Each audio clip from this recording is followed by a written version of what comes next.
on va pouvoir commencer le sujet sur Yann Bellatar qui fait son Teddy Boy RSA. Alors Jean Messia, c'est un cadre du Rassemblement National qui s'est indigné après s'être fait comparer un chameau, puisqu'il est d'origine égyptienne, par l'humoriste et animateur Yacine Bellatar. Donc Yacine Bellatar, vous ne me demandez pas, vous l'avez peut-être déjà vu et je sais que certains d'entre vous ne l'aiment pas. Moi ça m'arrive de le trouver drôle. D'ailleurs on va en regarder un petit extrait tout à l'heure. Ma première réaction quand même par rapport à ça, même pour faire une vanne, c'était franchement stupide de la part de Yacine Bellatar et encore plus de la part de Dominique Sopo, parce que Yacine Bellatar, on vient de le dire, c'est un humoriste, à la limite, bon, il fait des vannes un peu limite, ok. Dominique Sopo, il est à la tête de SOS Racisme. On va voir la réaction, tout de suite, qu'il y a eu par rapport à ça. Dominique Sopo qui dit « Cher Jean Messia, je pense que la LICRA sera heureuse de se constituer auprès de SOS Racisme afin de mettre fin à l'odieuse comparaison entre vous-même et un chameau. Cette comparaison est infamante pour les chameaux. Soyez certains que nous ne la laisserons pas passer. Bisous. » Bon, c'est vrai que c'est drôle, mais c'est pas son boulot, tu vois. Allô SOS Racisme, allô la LICRA, je suis victime de propos racisme sur Twitter parce que c'était en réaction par rapport à ça. Vous pouvez vous constituer partie civile avec moi. Hashtag le racisme ne passera pas. Bon, alors après, il y en a qui ont trouvé ça un peu ironique que quelqu'un du RN fasse un hashtag le racisme ne passera pas. C'est vrai que c'est drôle aussi. Oui, bien sûr. Et puis le racisme n'a pas de couleur, n'a pas de parti. C'est vrai que le comportement de Bellatar, à mon avis, il doit regretter un peu. Ouais, parce qu'on voit la réaction de Bellatar. Jean, mon chameau, alors là, il s'enfonce encore plus. J'ai parlé aux zoos de Thoiry, ils sont ok pour que tu fasses ton prochain meeting avec ta tête. Mes salles sont remplies, donc arrête de faire le mytho. Wallah, je t'aime. Alors, après, je pense pas que c'est une volonté. Je pense pas que c'est raciste en fait. Enfin, le truc de chameau, c'est vraiment sur son physique. Il a une gueule, il a une gueule de chameau, le mec, tu vois. Voilà, ça c'est son profil Twitter, voilà. Et il s'était fait notamment tailler pour son pins. Oui, si, effectivement. Ouais, voilà, c'est ça. C'est qu'en fait, ils l'ont taillé. Non, mais ils l'ont taillé pas sur ses origines ou tout ça, machin. Ils l'ont taillé parce qu'il a une tête de chameau. Il a pas dit tête de castor, il a dit tête de chameau, donc c'était fait exprès. Il a une tête de chameau. Non. Autant il aurait des dents de castor, ils auraient dit tête de castor, tu vois. Non, je pense que c'était justement pour le renvoyer à ses origines, là, vraiment. C'est-à-dire, parce qu'il lui dit, mais attends, mec, t'es au FN, t'as une tête de chameau, c'est pas possible. Il lui dit comme ça. Oui, il y a le côté un peu subversif de dire, ouais, le chameau, c'est du bled. Toi, t'es du bled et t'as une tête de schlag et en plus t'as une tête de chameau. Comme dirait Coluche, j'adhérerais à SOS Racisme quand il y aura un S à racisme, dit Jackie Fion, c'est vrai, je me souviens. Oui, alors il y avait une réaction tout à l'heure qu'on n'a pas vue. Daimon, c'est un raciste anti-français, non mais vous êtes sérieux. Il y a une réaction. Time out, moi Jackie Fion, s'il vous plaît. Il y a un mec qui a dit, et le racisme anti-blanc, est-ce qu'on en parle? Alors d'une part, c'est. Moi j'en ai parlé plein de fois. Hein. D'une part, c'est pas le sujet. En plus. Et d'autre part, je vais être très clair avec vous. En France, les gens qui subissent majoritairement le racisme, ce sont pas les blancs, d'accord ? Là, ils vont pas être d'accord avec moi. Il y a du Attendez. Il y a du communautarisme qui implique que certaines populations ne se sentent pas à l'aise dans certaines communautés, dans certains quartiers, tu vois. Alors ça peut être les Chinois ne se sentent pas à l'aise dans les quartiers musulmans, les Blancs-Becs se sentent pas à l'aise dans les quartiers où il y a que des boucheries halal, mais c'est pas du racisme, c'est juste la composition du quartier qui fait que les gens de même confession, ou t'as qui dit tu n'en sais rien, si ça se mesure, hein. Là on a parlé de testing la semaine dernière. Désolé, mais en tout cas, par exemple, à l'embauche, le racisme, il n'est pas anti-français. C'est seulement de façon marginale qu'il peut être anti-français. Effectivement, on nous a dit, oui, dans un kebab, tu peux te faire discriminer. Ça existe. Faut pas dire que ça existe pas. Faut pas dire ouais, non. Mais les plus grosses entreprises. Ça existe. Mais c'est pas ça, là, la discrimination. Le racisme, c'est avant tout, ça vise avant tout des populations immigrées, des populations minoritaires. Tu parles du racisme anti-blanc. Soit ça n'existe pas, faut être honnête avec ça, soit ça existe, mais on s'en fout. On t'a pas dit qu'on s'en fout, on t'a dit que ça existait, on t'a pas dit qu'on s'en fout. Donc ne fais pas d'homme de paille. Tu caricatures l'argumentation de quelqu'un pour la démonter, mais c'est pas l'argumentation que la personne a tenue. Donc on ne peut pas débattre dans ces conditions. Je sais que tu ne le fais pas exprès, parce que moi je fais des hommes de paille tout le temps, j'essaie de m'empêcher de le faire. Moi aussi je vais caricaturer la pensée des gens, mais faut s'efforcer de ne pas le faire lunettes fendues. Ce que je voulais dire, c'est le lien entre mon histoire et celle de Jean Messia. Je vous ai expliqué tout à l'heure, moi j'ai été victime de racisme quand j'étais enfant.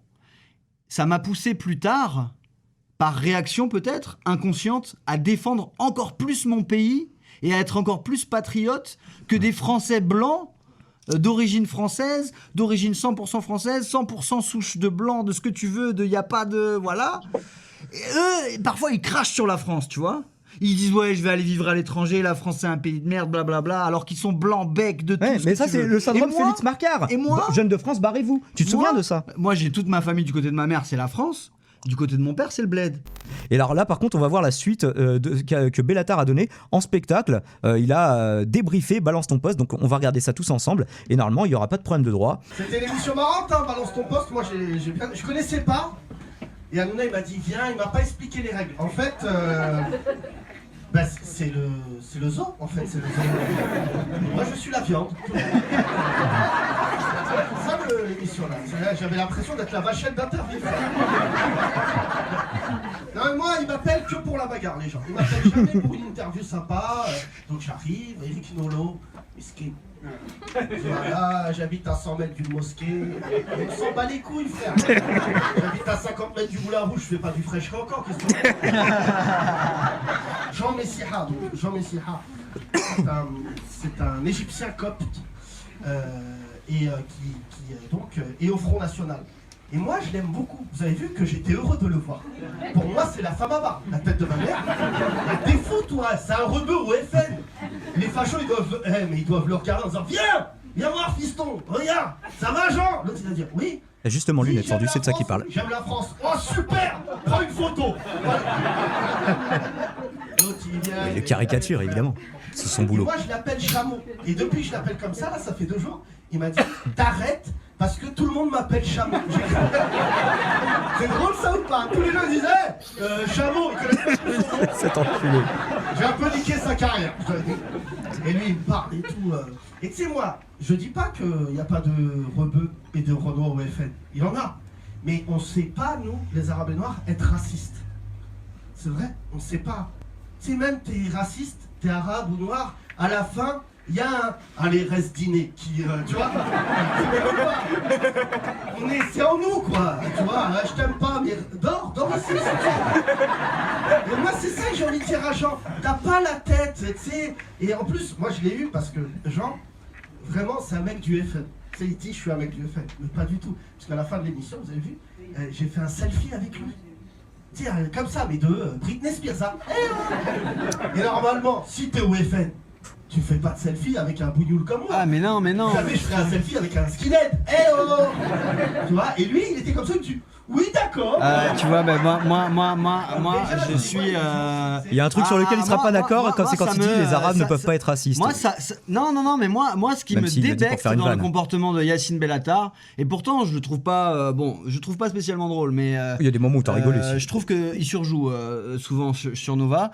Bon, ça n'a rien à voir de toute façon avec ce que j'allais dire. Là, je trouve, et c'est là où je trouve que c'est pas bien, c'est vraiment pas bien ce qu'il fait Bellatar. Et je prends pas la défense de Jean Messia, attention. Hein. Parle moins fort et dans le micro. Là où je trouve que c'est dégueulasse ce qu'il fait Bellatar, c'est qu'il joue, il attise la haine. Il attise en fait il attise la haine et il attise la confrontation. Ça veut dire qu'il est pas si si intelligent. Alors, il le fait parce que ça doit sûrement faire le buzz. Et c'est ce qu'il fait et c'est ce qu'il nourrit. Donc soyez pas bêtes non plus là-dessus. Le mec, c'est quand même son fonds de commerce. Ce qu'il dit là, c'est très grave parce qu'en fait, il attise. Au lieu de rassembler les gens, tu vois, en fait, il crée la division. Et parce qu'il y a plein de gens. Parce que au lieu de chercher l'intelligence de dire pourquoi il y a des gens d'origine maghrébine qui vont voter au Front National, au lieu d'aller dans ce sens-là, il va dans un sens vraiment de clash, tu vois, de division. Et je reconnais là la marque des manipulateurs et des profiteurs. L'émission c'est fini, mais je continue moi. Et dans les coulisses et tout, il a mis son kawaii, il y a le pins, tout. Il a le pins. 2020, pins. Et il part, et il a l'attaché-caisse, et moi je pars. Et là je vois mon Jean Chameau, je le vois, il passe. Il me dit, je vous souhaite une bonne soirée. Je dis, Jean, on se voit pour un couscous. Normalement t'es facho, tu me réponds pas. Il me dit, je suis libre vendredi. Là, je dis vraiment, t'es pas facho, tu sais, je le vois. Je dis, t'es pas facho. Il me dit, t'arrêtes avec ça, c'est crack, t'arrêtes. Et il le fait bien là par contre. Et il allait partir, et je crie, hein, je lui dis, passe le salam à Marine. Là, normalement, t'es facho, tu me dis, et là, il me dit, ça sera fait. Et il va. Ah, mais bon. C'était la meilleure émission de ma vie. Ça faisait 6 mois que j'avais pas fait de médias. Donc au début, j'étais pas chaud, t'as vu? Au début, comme Rocky, j'ai pris quelques patates. Et après, voilà, je faisais l'arabe, il revient en chameau.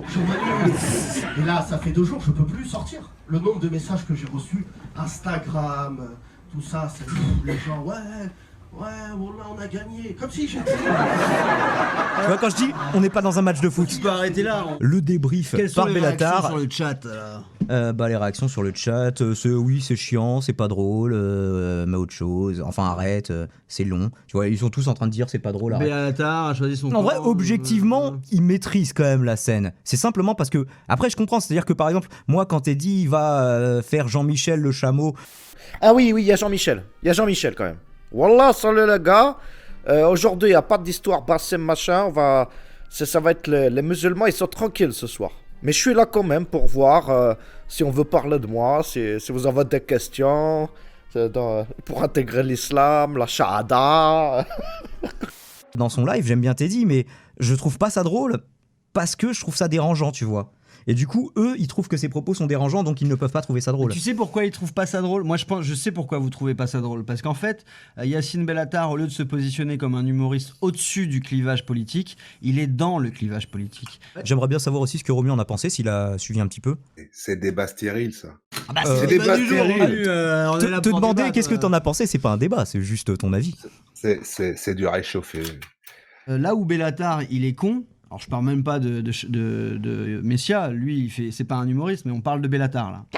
Donc Bellatar, là où il est idiot, c'est que en fait il pourrait vraiment faire un humour subtil, intelligent et vif, tu vois, et qui touche le fond des idées. Au lieu de ça, en fait, il se contente de la forme. Il se contente d'attaquer Messia parce qu'il appartient au Front National, qu'il a rejoint le Front National. Mais c'est pas ça qu'il faut faire comme humour. Il faut qu'il fasse un humour incisif sur le fond des idées. Justement, c'est là que je voulais en venir, moi, personnellement. Et là où il est... Donc, et pour terminer, du coup, la grosse connerie, c'est de dire, ouais, le mec est au Front National, donc c'est un facho, c'est un mini-facho enrôlé par des vrais fachos. Alors, parce que sa conclusion, c'est Jean Messia n'est pas un facho. C'est pas vrai, les gars, c'est pas vrai. Parce qu'il dit, s'il était facho, le mec, il m'aurait répondu ça, et non.